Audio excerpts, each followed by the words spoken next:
Yep. Few things more embarrassing than getting stomped like a Goomba while giving up a touchdown. NFL Street 2. For this video, I'll be looking at the game via the NFL Street 2 Reborn mod. This mod updates the rosters, textures, control layout, and even offers a roundabout way to play online. I'll leave a link in the description for the mod. Street 2 released in the same calendar year as the original NFL Street in 2004. And if you need a reminder that this is 2004, here's a jump scare for you. Also, my guy, who is this supposed to be?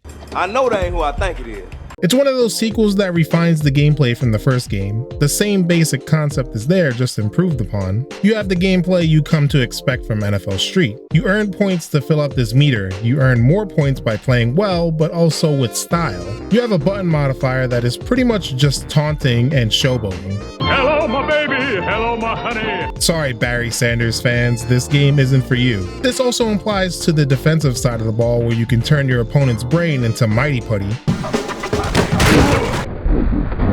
The main new thing that has been added to the gameplay is the implementation of the walls. The walls have always been there, but now you can use them to your advantage offensively. You can run across the walls, Prince of Persia style, or juke off of them, or use them to dive into the end zone. You can also bounce off the wall into a pass, and a receiver can use the wall to jump off of to catch that very same pass. There's also these little hot spots around. If you use the wall on them, you get a massive amount of Gamebreaker meter, but the defense can also use these hot spots if they tackle you into it. Once you build up your Gamebreaker meter, it works much the same as the last game. I'm coming! Here I come! He's coming! I'm coming hard. You essentially turn into that one Juggernaut gif, and you just run through everyone.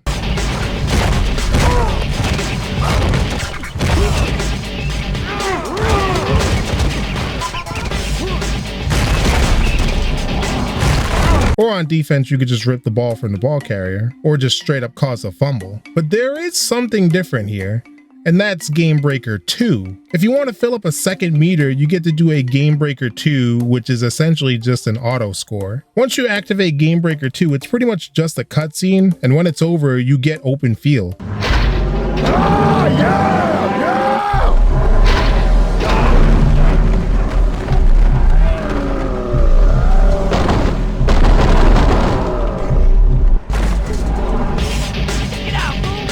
Honestly, it's not really worth it because it takes a while for you to get, and you can just use the regular Gamebreaker, which is pretty much just an auto touchdown on offense anyway. The best thing about the gameplay in NFL Street 2 is the fact that there are so many different variables that can happen. It's like I thought I saw it all, then something like this happens.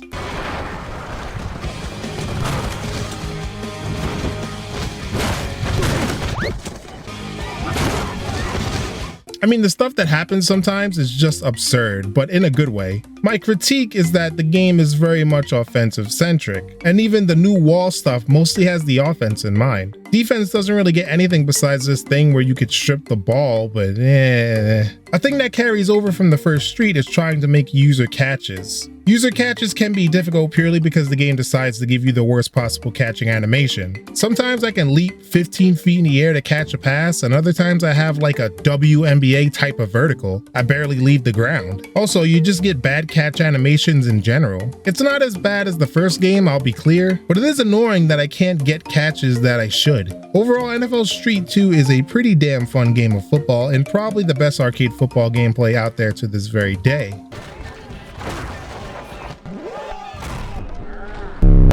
But what good is gameplay without game modes? This is something that the original NFL Street lacked, but this game has a much better variety. You have street events, a list of mini games to play. Jump ball, it's you versus multiple other players. Multiple footballs are thrown your way to catch, with the red ball being worth 2 points. I like this one, but once again, the issue with getting bad animations rears its head. It makes it a little less enjoyable for me. 4-on-4, which is self-explanatory. The main difference, besides the fact that the teams are smaller, is that you can't run past the line of scrimmage with the quarterback. Open field showdown is something that I assume every kid played in real life at one point. Just you versus somebody else, and you try and get the ball in the end zone.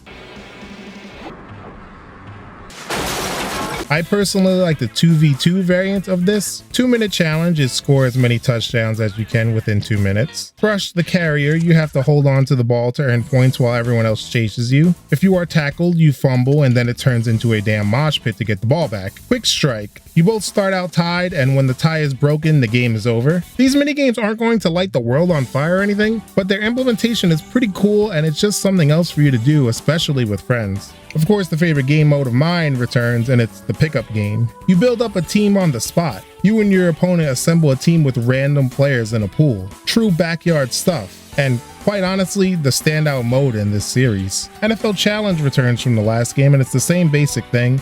You create your team.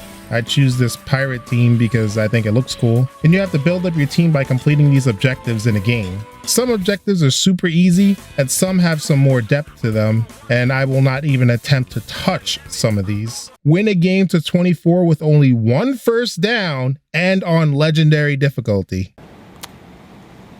No. This mode can be really difficult. Firstly, it's because you start out with such a god-awful team.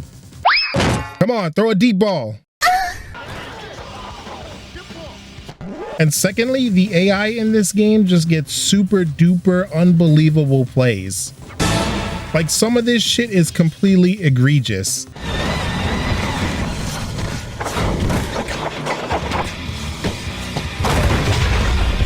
This is #1 bullshit. Like, come on, I'm getting stunted on by dudes that have their own gravitational pull.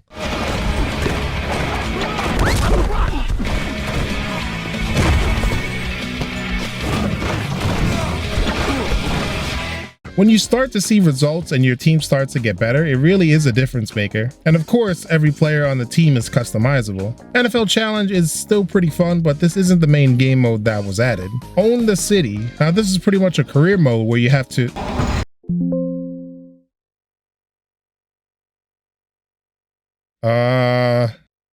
Yeah, so as of this recording, the NFL Street Reborn mod doesn't work with this mode, so I had to use the regular GameCube version. So keep that in mind. In this mode, you have to make your guy, and then... What's up, people? So I hear you looking to play a little ball. Whoa, they got the guy from Pimp My Ride? I didn't know he had this type of pull to be in the game. Yeah, you play games, or you play in one of the many new mini games I mentioned earlier. After winning these games, you could choose a person on the opposing team to come over and join your team. The process to get a good team is a lengthy one, but this is a fun thing to sink some time into. The mini games they implement and make for a good change of pace, which adds to the mode. And after all is said and done, you can bring your character into Madden 06 to continue his career mode. Here's a shameless plug if you want to learn more about that. Overall, it is very likely that NFL Street 2 is the best arcade football game out there. At least until we check out NFL Street 3, whenever that'll be. It pretty much makes the previous game obsolete because it just takes the previous game and adds to it. The huge problem with the first NFL Street is that there wasn't much to do in it, but you have a good amount of options here, especially the minigames, which can be really fun with friends. Now, surprisingly, NFL Street 2 didn't review as well as you'd expect. It's good reviews, but not up there like its basketball brother, NBA Street. And honestly, that makes sense. NFL Street still has a legacy. I mean, there's a mod for it, so you know there's at least some type of impact there. Whatever the case, NFL Street is a throwback to a simpler time. A time of fun gameplay, violent hits, crazy shit happening, and of course, cheating AI.